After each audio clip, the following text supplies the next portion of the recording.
Assalamualaikum warahmatullahi wabarakatuh.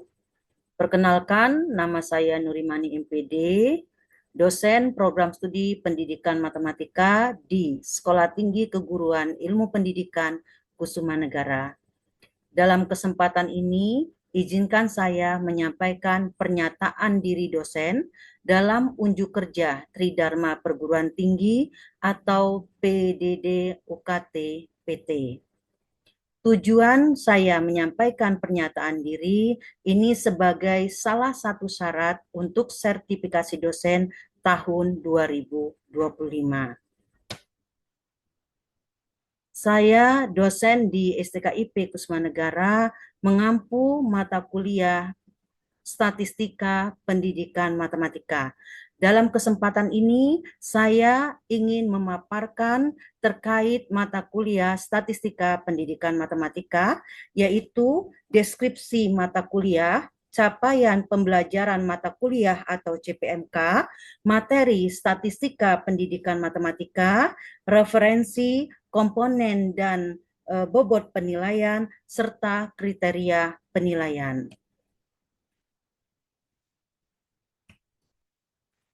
Untuk deskripsi mata kuliah Statistika Pendidikan Matematika, yaitu setelah mengikuti mata kuliah Statistika Pendidikan Matematika, mahasiswa mampu mengkaji tentang hakikat, fungsi, dan peranan statistika dalam penelitian. Selanjutnya, mahasiswa mampu membedakan berbagai macam statistika dan data, mempraktikkan tata cara pengumpulan data dan proses analisis data, serta mengetahui fungsi dan kebermanfaatan hasil analisis data. Selanjutnya, capaian pembelajaran mata kuliah Statistika Pendidikan Matematika, yaitu mahasiswa mampu mempraktikkan penyajian data, mahasiswa mampu menghitung statistika deskriptif, mahasiswa mampu memahami peluang, mahasiswa mampu mempraktikkan proses analisis data secara inferensial. Selanjutnya, mahasiswa mampu melakukan pengujian prasyarat analisis data, mahasiswa mampu melakukan pengujian hipotesis secara parametrik, mahasiswa mampu mendeskripsikan konsep atau alur setiap perhitungan yang dilakukan dalam penelitian, serta mahasiswa mampu memahami tentang teori estimasi, dan mahasiswa mampu memahami ekspektasi matematika. Selanjutnya, materi mata kuliah Statistika Pendidikan Matematika. 1. Berbagai macam data penelitian, pengumpulan dan penyajian data. 2. Pengertian statistika deskriptif, konsep statistika deskriptif, aplikasi konsep-konsep statistika deskriptif, baik data tunggal maupun data kelompok. Yang ketiga, pengertian peluang. Yang keempat, pengertian analisis data secara inferensial. Yang kelima, yaitu persyaratan analisis data. 6. Perhitungan hipotesis penelitian. 7. Telaah contoh kasus alur penelitian eksperimen dan penelitian korelasi. 8. Tentang teori estimasi. Dan 9. Ekspektasi matematika. Selanjutnya, referensi yang digunakan dalam mata kuliah Statistika Pendidikan Matematika adalah Statistical Method in Education and Physiology dari Glass Genevieve dan Kenneth de Hopkins pada tahun 1984.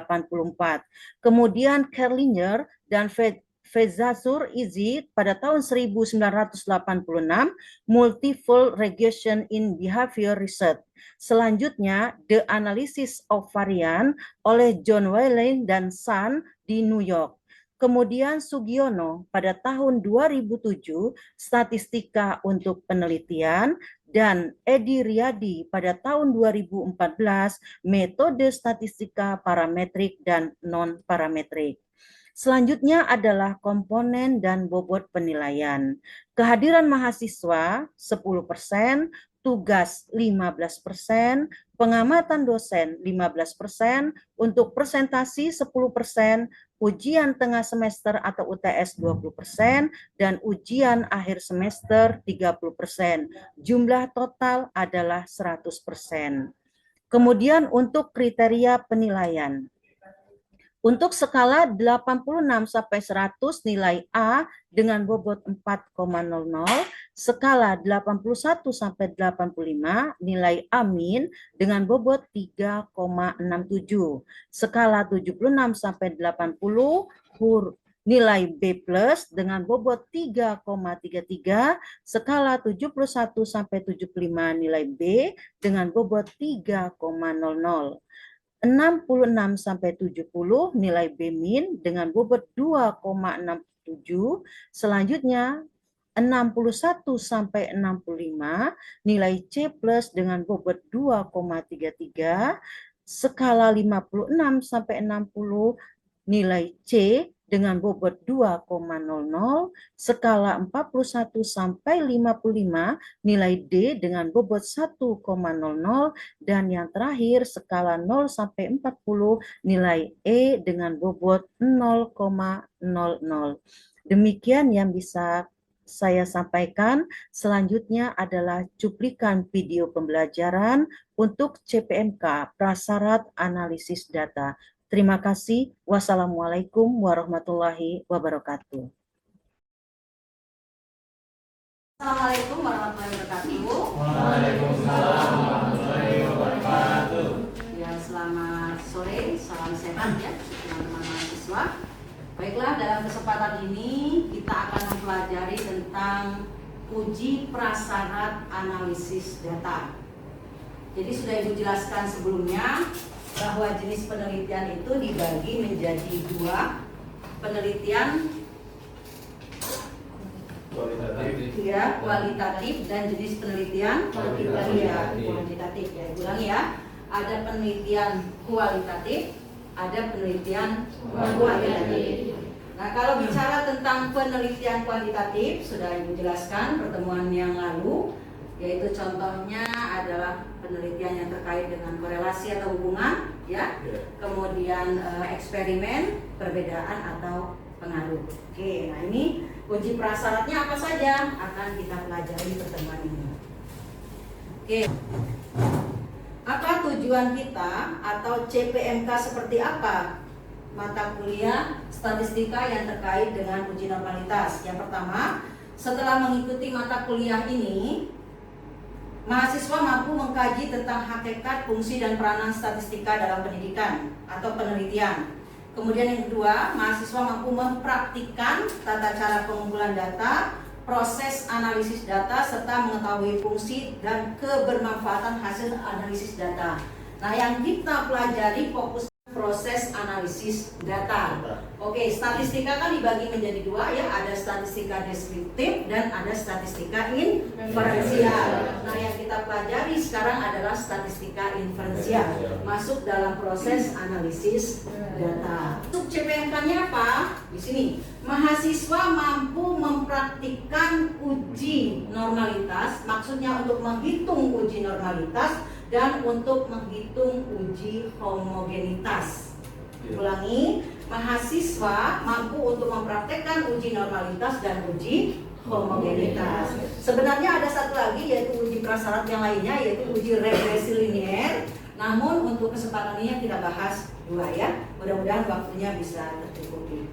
Oke, sekarang prasyarat analisis data. Di sini ada 80 skor atau nilai dari mahasiswa mata kuliah pengantar statistika pendidikan. Dan ini sudah Ibu jelaskan sebelumnya. Jadi dari data ini kita mencari statistika deskriptifnya, yaitu apa? Kita mencari berapa banyak kelasnya. Dari kelas itu kita bisa menentukan masing-masing frekuensinya, kemudian tanda kelasnya ya, frekuensi relatifnya, dan seterusnya. Selanjutnya dari sini kita juga bisa mencari min, median, modus, apalagi standar deviasi dan varian. Oke ya. Nah ini ya, inilah hasilnya dari tabel distribusi frekuensi yang sudah kita pelajari sebelumnya. Oke, histogram, kemudian Ozaid. Mengapa kita mengawali dari sini? Karena ini salah satu langkah untuk menghitung uji normalitas. Nih. Untuk menghitung uji normalitas, karena datanya ini banyak, tadi jumlah siswanya ada berapa? 80. Karena jumlah mahasiswanya atau datanya banyak, maka rumus yang kita gunakan adalah C kuadrat namanya. Namun jika jumlah mahasiswanya sedikit, 30 ke bawah, itu umumnya menggunakan uji Lilliefors, ya, sudah kita pelajari. Oke, kita bagaimana untuk penggunaan uji C kuadrat. Yang pertama, buat daftar distribusi frekuensi kumulatif yang tadi sudah kita tayangkan ya. Kemudian yang kedua, ingat frekuensi kumulatif di sini yang kurang dari dan lebih dari. Oke, ini ya, frekuensi kumulatif yang kurang dari dan yang lebih dari. Kemudian dari sini akan menghasilkan yang namanya ozaid. Dari ozaid dari kurang dari dan lebih dari tabel yang tadi. Nah, kemudian dari situ akan membentuk suatu garis lurus atau hampir lurus, baru sampel tersebut dikatakan berdistribusi normal. Oke, bagaimana cara menghitungnya? Dari tabel yang tadi, sesudah mencari mean, median, modus, ini yang kita dapatkan. Ini adalah X bar-nya atau rata-ratanya, ya, 75,875. Kemudian ini adalah standar deviasinya. Kita tidak hitung ulang ya. Oke. Nah, kemudian dari sini kita buat tabel untuk membantu mencari nilai C atau mencari nilai-nilai yang digunakan untuk dimasukkan ke dalam rumus C kuadrat. Oke. Batas kelas. Tadi diawali dari interval yang pertama adalah 31 sampai dengan 40. Nah, oke. Nah, untuk batas kelasnya berarti ini diapakan Mas David? Nah, batas kelas untuk tepi bawahnya ini dikurangi 0,5. Oke, sedangkan untuk tepi atasnya itu ditambahkan dengan 0,5. Nah, dari nilai-nilai interval ini yang berjumlah 7 kelas, yang kita gunakan adalah batas dari tepi bawahnya. Jadi yang 31 dikurangi 0,5, ya, kemudian 41 dikurangi 0,5 dan seterusnya sampai dengan 91 dikurangi 0,5 dan yang terakhir 100 ditambahkan dengan 0,5. Jadi itu yang kita dapatkan, oke ya. Itu bantuan untuk membuat atau mencari C kuadrat. Ada masalah di sini? Silakan kalau ditanyakan. Jadi ulangi, untuk X bar atau rata-ratanya sudah kita hitung sebelumnya, ya. Kemudian standar deviasinya, ingat ini datanya adalah data bentuk kelompok, jadi rumus yang digunakan adalah rumus yang kelompok. Inilah yang kita dapatkan. Oke, batas kelasnya berarti 30,5 untuk yang pertama ya. Batas kelas yang pertama, yang kedua, kemudian sampai batas kelas yang ke-7 90,5, tadi 91 ya. Kemudian sampai dengan 100 atau ditambahkan 0,5 berarti 100,5. Oke. Kemudian nilai Z-nya. Nilai Z-nya mungkin teman-teman masih ingat nilai Z-nya? Yang kemarin kita menggunakan tabel kurva di bawah ya. Nilai Z-nya kalau Z1 berarti X1 dikurangi X bar per standar deviasi. Ulangi ya. Berarti untuk mencari bilangan baku yang pertama yang kita gunakan yaitu berarti XI dikurangi X bar per standar deviasi. Oke.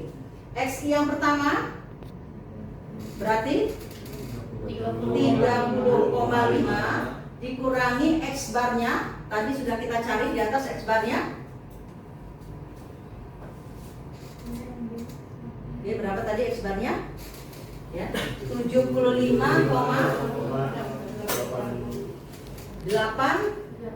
ya, 88 ya. Ulangi. Untuk data yang pertama yaitu 30,5 kemudian dikurangi dengan X barnya. X barnya itu rata-rata sudah kita hitung sebelumnya, yaitu 75,855, atau kita bulatkan ya, dua angka belakang koma, 75,88 dibagi standar deviasinya adalah 14,18 ya. 14,18. Oke, Ibu minta tolong untuk menghitungnya. Untuk Mbak Ratna yang pertama, kelas yang pertama, Mbak Filiana kelas yang kedua, Mas Latif kelas yang ketiga, dan seterusnya. Kita cek apakah benar hasilnya negatif 3,2. Ya, benar. Oke. Jadi 30,5 dikurangi 75,88 hasilnya berapa? Dibagi 14,18. Negatif 3,2. Oke ya? Kemudian Mbak Filiana yang kedua, apakah negatif 2,5? Ya, oke. Mas Latif yang keempat, berarti Mas Latif ya? Mas Latif yang keempat, yang 60,5 apakah negatif 1,08? Ya, oke ya. Nah, kemudian kita melihat di tabel FZ-nya. Tabelnya sudah Ibu kirimkan ya? Oke ya. Coba dilihat di tabel FZ, yang tabel di bawah kurva normal yang negatif 3,2. Ya, sudah Ibu kirimkan. Silakan. Apakah benar hasilnya 0,0007? Yang lainnya boleh mencari yang negatif 2,5.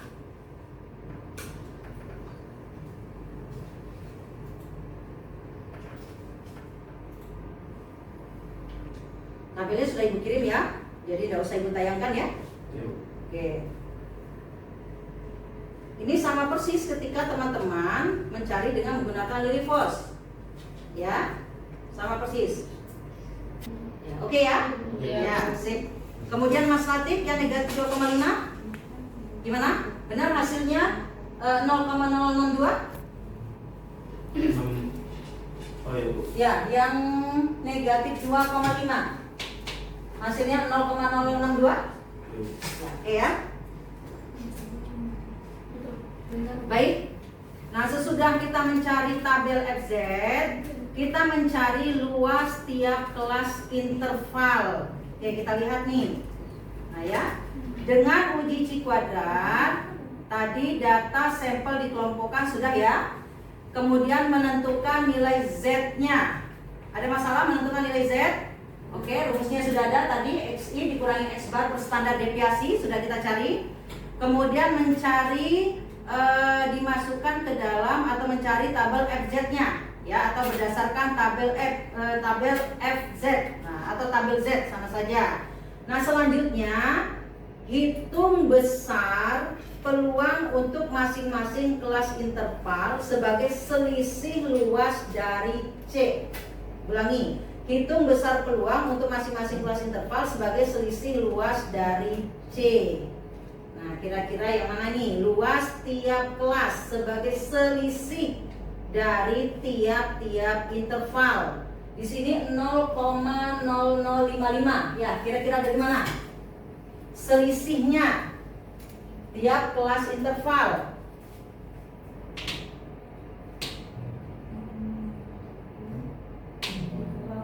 Ya, coba 0,0007 dikurangi 0,0062. Ya. 0,0007 dikurangi 0,0062. Ya, oke ya. Nah, yang selanjutnya coba Mbak Jihan, data yang berikutnya 0,0305. Benar, berasal dari Mbak Jihan? 0,0367 dikurang sama 0,1401. Iya, dikurangi 0,1401. Oke ya, hasilnya ini. Yang lainnya bagaimana? Aman? Aman. Oke. Nah, selanjutnya adalah FE, expected frequency. Frekuensi yang diharapkan, ekspektasinya 0,44. Nah, ini kira-kira dari mana nih? 0,44. Frekuensi yang diharapkan. Oke, kita lihat di sini. Tentukan FE untuk tiap kelas interval sebagai hasil kali peluang tiap kelas D dengan ukuran sampel N-nya. Tadi jumlah N-nya berapa, teman-teman? 80. Ya, jumlah N-nya adalah 80. Jadi ulangi, tentukan FE, frekuensi tadi ya, frekuensi harapan kita untuk tiap kelas interval sebagai hasil kali peluang tiap kelas D dengan N-nya. N-nya adalah tadi 80. Oke. Nah, dari mana Mas David? Itu yang pertama yang 0,44 Ya. dari 0,0055 dikali 80. Oke, ya. Kita yang kedua, Mbak Laila. 0,0305 dikali 80. Hasilnya 2,44. Oke. Mbak Ratna. Data yang 90,5. Batas kelasnya 0, ya.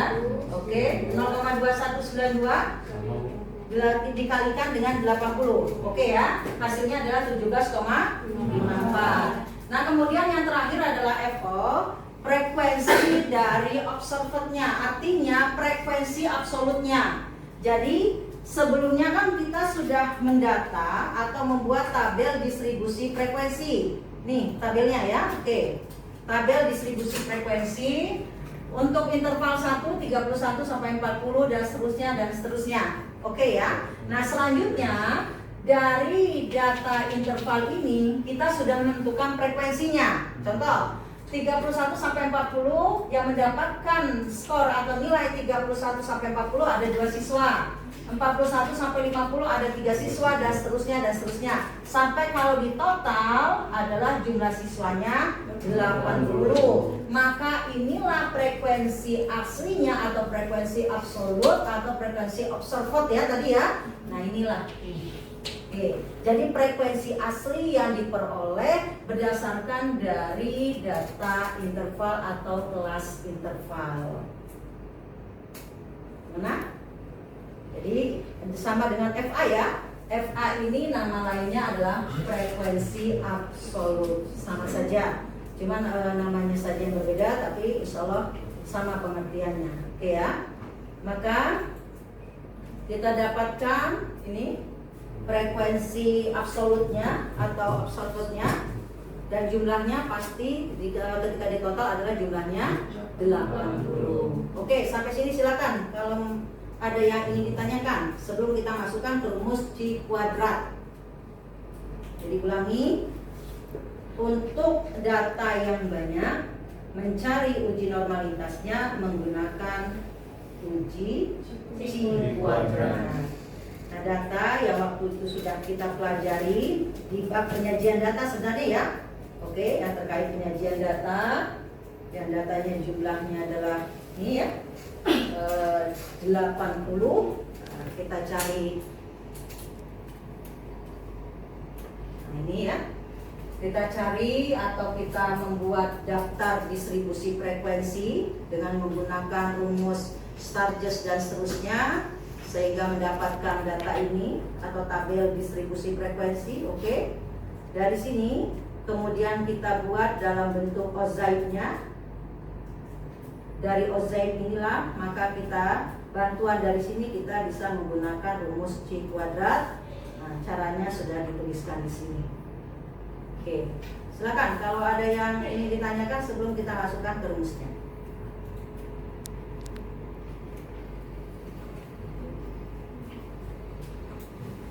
Mana teman-teman? Aman ya? Aman. Oke, baiklah. Sesudah mencari tadi ya dari FZ kemudian FO-nya, FE-nya, maka kita masukkan ke rumus dari C kuadrat, oke ya. Nah, ini tabelnya tadi kita masukkan ke rumus C kuadrat, dilambangkan dengan X cantik kuadrat ya. Gimana teman-teman, kelihatan dengan jelas nggak ini rumusnya? Nah, ibu turunkan ya. Oke. Rumus dari C kuadrat adalah FO dikurangi FE dalam kurung per FE. Ulangi, FO dikurangi FO dalam FO dikurangi FE itu ya, FE ya, per FE. Oke, yang pertama kita memiliki tadi datanya atau batas dari nyatanya ada 7 ya. Oke, ada 7 yang diawali dari 30,5 dan seterusnya. Oke, kita masukkan FO yang pertama atau frekuensi observer yang pertama, berarti kita ambil dari ini. Oke, ya. Data yang pertama yaitu frekuensinya adalah 2. Berarti 2 dikurangi dengan 2 dikurangi dengan 0,44. Oke. Nah, selanjutnya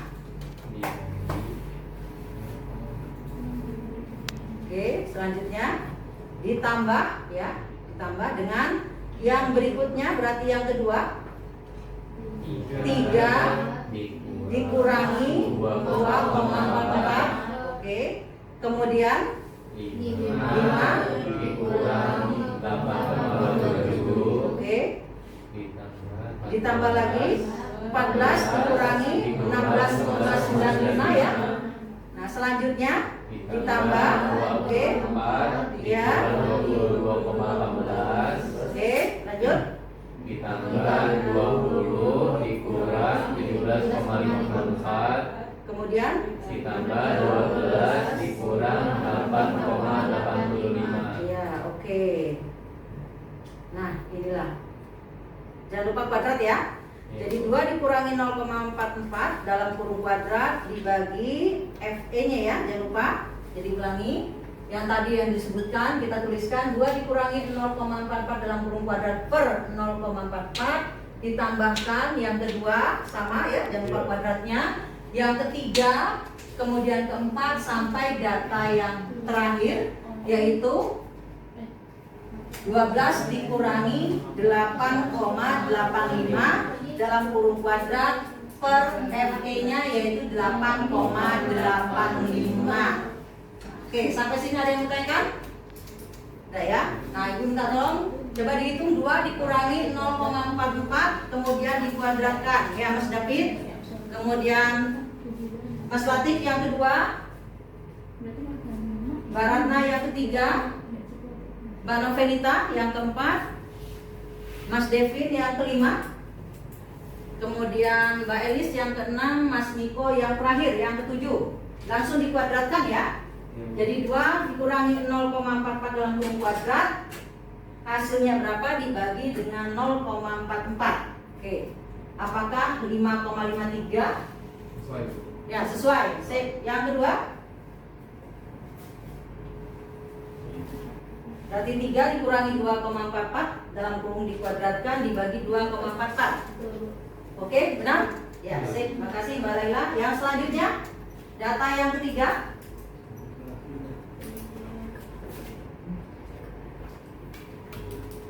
Oke, benar Mbak Ratna? Selanjutnya yang keempat. Benar ya. Kemudian sesudah kita cari dijumlahkan, maka hasil C kuadratnya adalah 9,08. Apakah sudah selesai? Belum. Tetapi kita melihat di tabel C kuadrat terlebih dahulu. Oke, teman-teman bisa buka yang tabel-tabel yang sudah pernah Ibu berikan. Yang tabel C kuadrat. Ya. Ada? Tabel C kuadrat ada ya? Oke. Nah, kemudian untuk melihat dari tabel C kuadrat, yang kita gunakan derajat signifikansi atau kekeliruannya tetap masih sama dari awal pertemuan mempelajari pengenalan cara statistika ya, yaitu alfa sama dengan 0,05. Oke. Kemudian di situ ada DK, derajat kebebasannya. Derajat kebebasan yang kita gunakan adalah K dikurangi 1. K itu adalah jumlah batas nyatanya tadi. Jumlah data yang tadi ada berapa? 7. Oke ya. Berarti 7 dikurangi 1 atau sama dengan 6. Nah, tolong lihat di tabel C kuadrat yang DK-nya 6. Nah, kemudian yang horizontalnya gunakan alfa yang 0,05. Apakah hasilnya 12,5 atau benar? Oke ya, hasilnya 12,59. Ya, oke. Nah, kemudian dikatakan berdistribusi normal jikalau hasil C kuadratnya itu kurang dari tabel C kuadrat. Nah, sekarang kita lihat C kuadratnya hasilnya adalah 9,08. Tabelnya sudah kita buka bersama, yaitu 12,59. Kurang dari, lebih dari. Apakah hasil perhitungan C kuadrat kurang dari atau lebih dari tabel? Kurang ya, ulangi. C kuadrat hasilnya 9,08. Kemudian tabelnya X kuadrat tabel hasilnya 12,59. Cara melihatnya sudah tahu ya? Oke. Dengan DK-nya yaitu K dikurangi 1 atau 7 dikurangi 1. Oke, atau 6 ya. Hasilnya 12. Nah, kita sandingkan. Rupanya X kuadrat hitung atau C kuadrat hitungnya yaitu 9,08 kurang dari 12,59. Maka dapat kita simpulkan data ini berdistribusi normal. Itu ya. Oke. Sebentar ya. Ya, baik. Nah, inilah yang kita pelajari hari ini terkait dengan uji normalitas menggunakan C kuadrat. Ya, silakan kalau ada yang ingin ditanyakan dari teman-teman. Oke, monggo.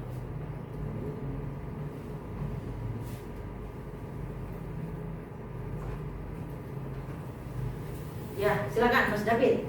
Di bagian tabel tadi Bu. Di bagian tabel, ya silakan. Sebelumnya, ya. Sebentar Mas David. Ini atau Ini. Tadi kan apa yang digunakan 0,05 itu ya? Iya betul. Tapi kalau di sini di FZT itu apa yang digunakan itu 0% Bu atau berapa Bu? Terus saya lihat yang min 3,2 itu negatif 3,2. ya, yang alfa 5% itu hasilnya Ya, coba 0,0006. 0,06. Sedangkan yang 0,5 0,007 itu di alfa 0%. Tadi negatif 3,2 ya. Negatif 3,2. Dari banyaknya data yang pensil kalau misalnya siswanya Iya, melihatnya gitu. Bukan ya. Jadi yang kita gunakan, terima kasih Mas David tanya. Yang kita gunakan Mas David untuk melihat tabel FZ-nya bukan dengan menggunakan alfa, tapi berdasarkan hasil nilai Z-nya yang negatif 3,2. Jadi perhitungannya sama persis caranya ketika menghitung menggunakan Lilly-Voss. Jadi kalau negatif 3,2 berarti negatif 3,2 di atasnya 0, ya. Oke. Ulangi. Jadi di sini tidak menggunakan alfa yang 0,05 ya untuk perhitungan tabelnya. Jadi ini kelanjutannya sebenarnya. Nah, supaya lebih indah, lebih mudah itu kalau di sini berarti maknanya negatif 3,20. Makanya ketika melihat di tabelnya berarti melihatnya di negatif 3,2, kemudian yang horizontalnya di 0,00.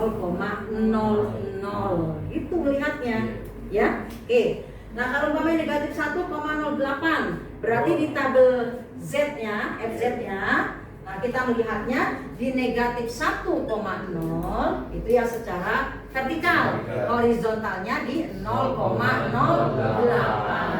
Oke, sudah ada ya tabelnya ya? Oke, sip. Mana? Paham? Mas David? Ya, terima kasih. Ada lagi teman-teman? Bu, Ya, silakan Mbak Iris.